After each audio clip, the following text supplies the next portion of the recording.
gue nggak nyari followers, gue nyari temen yang sefrekuensi. Sering banget, dan gue akan ulang-ulang terus karena ini penting banget buat gue. Gue makasih banget sama teman-teman yang mungkin sebulan 2 bulan terakhir follow gue dan mungkin baru kenal gue di Instagram. Salam kenal, terima kasih banyak. Tapi gue harus bilang ini, gue tuh nyari teman sefrekuensi, dan gue akan jelasin maksudnya. Gue tuh udah main sosmed 10 tahun lebih lah gitu, dan banyak hal, salah satunya adalah dihujat gitu ya. Gue berantem sama orang yang bahkan gue nggak kenal dan lain-lain. Dan itu tuh terjadi karena memang kan sosmed tuh bikin konten bisa nyampe ke orang-orang yang bahkan kita nggak kenal gitu ya. Dan ketika nggak kenal dan nggak sefrekuensi, akhirnya apapun yang diomongin itu nggak akan nyambung gitu.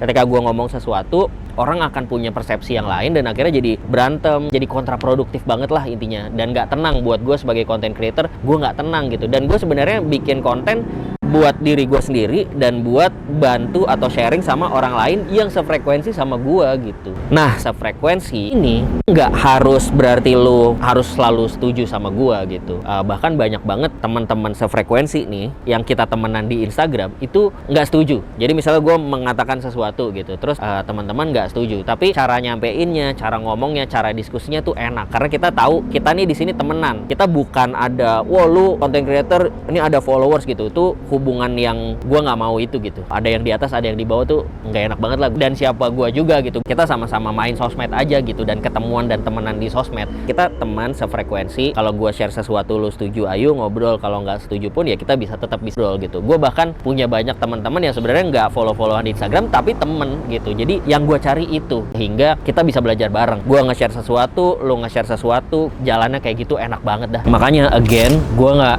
nyari followers, gue nyari temen yang sefrekuensi.